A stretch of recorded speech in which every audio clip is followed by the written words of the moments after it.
Hi viewers, VRX77. This is my YouTube channel. Please watch and subscribe. Press the bell icon to get more videos. నా content నచ్చినట్లయితే like చేయండి, మీ బంధుమిత్రులకు share చేయండి, నాకు support చేయండి. పొద్దుగా లేచి చూస్తే ఏ వార్తాపత్రికలు చూసినా, ఏ టీవీ ఛానల్ చూసినా, నేషనల్ న్యూస్ చూసినా, ఇంటర్నేషనల్ చూసినా, ఈ అమ్మాయి ఎక్కడ చూసినా మొత్తం ఈ యుద్ధ వాతావరణము, యుద్ధాలు, బిల్డింగ్లు కాలిపోవడము, విమానాలు కూలిపోవడము. ఈ 2025కి ఏమైందో అర్థమవుతలేదు అసలుకి. ఇప్పుడు నిన్న ఒక బిల్డింగ్ ఎంత భయానకంగా, దుబాయ్లో ఎంత భయానకంగా మంటలు అంటుకున్న 67 అంతస్తుల బిల్డింగు కింద నుంచి మీది వరకు మొత్తం అగ్నికిలలు ఎగిసిపడుతున్నాయి. మరి అక్కడ ఉన్నటువంటి గవర్నమెంటు సకాలంలో స్పందించి అందరినీ అక్కడ నుంచి ఎవాక్యువేట్ చేయడం ద్వారా ప్రాణనష్టం జరగలేదు, కానీ ఆస్తి నష్టం మాత్రం జరిగింది. అహ్మదాబాద్లో విమాన ప్రమాదంలో కూడా దగ్గర 300 కంటే పైన ఎక్కువ మంది చనిపోయారు. అది కూడా ఒక విషాదకర సంఘటన. మరి అసలు ఈ న్యూస్ వింటూ ఉంటే మరణాల శాతమే ఎక్కువ అనిపిస్తుంది ప్రపంచవ్యాప్తంగా. ఉక్రెయిన్ రష్యా యుద్ధంలో కూడా ఇప్పటివరకే 1,00,000 దాటిన సైనికుల సంఖ్య. ఇంకా యుద్ధం భీకరంగా సాగుతుంది. ఇక ఈ యూరప్ దేశాల అండ చూసుకొని ఉక్రెయిన్ రష్యాను గెలుపుతూనే ఉంది. మరి ఊరుకుంటారా? ఇది అనుయుద్ధానికి దారిస్తుంది. ఇది యుద్ధం సద్దుమణుగుతుందో లేదో అనుకున్న లోపలనే ఇక్కడ ఇజ్రాయిల్ కూడా భీకరంగా దాడి చేస్తుంది. మరి ఇక్కడ ఇరాన్ కూడా ఇజ్రాయిల్ పైన బాలిస్టిక్ క్షిపణులతో దాడి చేస్తుంది.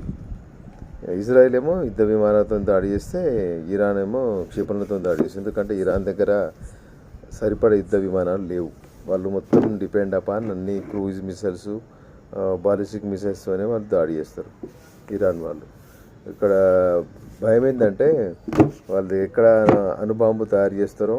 నాకు డౌట్ వస్తుంది ఏంటంటే వీళ్ళు పాకిస్తాన్ దగ్గర నుంచి ఈ అణ్వాయుధాలు ఏమన్నా కొనుక్కున్నారా అని డౌట్ వస్తుంది. రీసెంట్గా మరి యుద్ధంలో పాకిస్తాన్ వాళ్ళు యుద్ధంలో ఒకటి పాలయ్యారు కదా ఇండియాతోని. డబ్బు లేక ఐఎంఎఫ్ దగ్గర అడకదింటారు కదా. మరి ఇప్పుడు ఇరాన్ దగ్గర ఏమన్నా డబ్బులు తీసుకొని వీళ్ళ న్యూక్లియర్ వెపన్స్ ఏమన్నా, ఎందుకంటే ఇజ్రాయిల్కి పాకిస్తాన్కి పడదు కదా, రికగ్నైజ్ చేసుకోరు ఇద్దరు.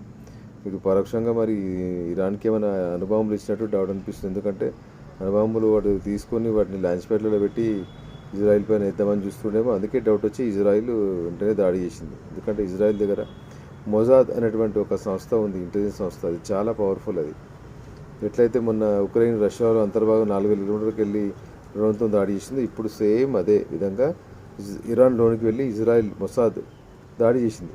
ఈ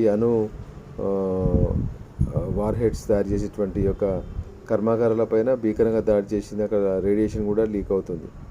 ఖచ్చితంగా ఈ ప్రజెంట్ ఉన్నటువంటి సిచ్యువేషన్ పొగడలు చూస్తూ ఉంటే అణుయుద్ధానికే దారి ఇస్తట్టుంది. ఎక్కడ ఏడ చిన్న మెరికి వెరిచినా ఈ అణుయుద్ధం జరిగేటువంటి ఆస్కారం ఉంది. మనం నోటికి చెప్పుకుంటున్నాం అణుయుద్ధం అని, కానీ అణుయుద్ధము అనేది వస్తే ఎంత భయానకంగా ఉంటుందో దాని విషయము. అణుదాడి జరిగితే రైల్వే ట్రాక్లో ఉన్నటువంటి పట్టాలు ఉంటాయి కదా, రైల్వే ట్రాక్స్, అవి వాటర్ లాగా కరిగిపోతాయంట. ఇప్పుడున్నటువంటి అది ఇది 1948లో అప్పుడు హిరోషిమా నాగసాకి పైన జరిగినటువంటి వేసినటువంటి అణుబాంబు వేస్తే అట్లా అరుగుతుంది. మరి ఇప్పుడున్నటువంటి బాంబులు దానికంటే 1,00,000 రెట్లు ఎక్కువ శక్తిని విడుదల చేస్తాయి, అంటే ఎక్కువ ఉష్ణాన్ని, వేడిని ఉత్పత్తి చేస్తాయి. ఒకవేళ అణుబాంబు పడితే మనిషి ఉన్న పలంగానే యాష్ అయిపోతాడు. అసలు తను అంటే వితిన్ సెకండ్లలో అక్కడ ఏం జరుగుతుందో తెలిసేలోపే బూడిదైపోతుంది. అణుయుద్ధం అనేది చాలా డేంజర్.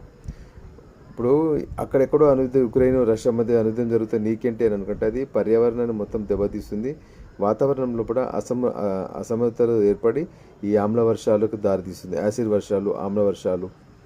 తర్వాత ఎక్కడైతే అణుదాడి జరిగిందో అక్కడ పంట పొలాలు, ఈ అండర్గ్రౌండ్ వాటర్ కూడా పొల్యూషన్ అయిపోతుంది, సాయిల్ పొల్యూషన్ అవుతుంది, ఎయిర్ పొల్యూషన్ అవుతుంది, అత్యధికంగా ప్రాణనష్టం జరుగుతుంది. ఇప్పుడు రష్యా దగ్గర సాతాను అనేటువంటి ఒక వార్ హెడ్ ఉంది. అది ఒక దేశం మొత్తాన్ని నాశనం చేసేటువంటి శక్తి దానికి ఉంది. చైనా దగ్గర కూడా డాంగ్ఫింగ్ అని ఉంది, అది కూడా అంతే. ఇంకా అమెరికా దగ్గర ఉంది ట్రిడెంట్ అని. ఇట్లాంటి పేర్లు చూస్తుంటే ఒక్కొక్క వార్ హెడ్లు ఎన్నో 100 కేజీల వార్ హెడ్ తీసుకుని పోయి మన వాటి దేశం పైన పడితే ఇంకేమైనా ఉందా కదా. కాబట్టి అణుయుద్ధము జరగొద్దనే కోరుకుందాం. ఈ సాంప్రదాయ యుద్ధమే మామూలుగా సైనికులతోని, ట్యాంకులతోని, మిజైల్స్తోని కొట్టుకుంటే ఒక పర్టికులర్ ప్రాంతం పైన ఎన్ని మిజైల్ వేసినా కొద్దిగంత ప్రాంతం దెబ్బతింటుంది, మళ్ళీ దాన్ని రీబిల్డ్ చేసుకోవచ్చు.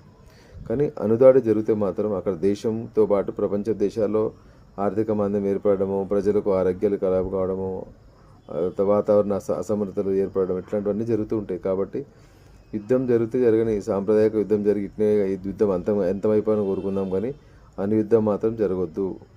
మన మన కింద మనమే బాంబు పెట్టి పెంచినట్టు ఉంటుంది ప్రజెంట్ అణు యుద్ధం జరిగితే. అట్లాంటి పరిస్థితులు రావద్దనే కోరుకుందాం.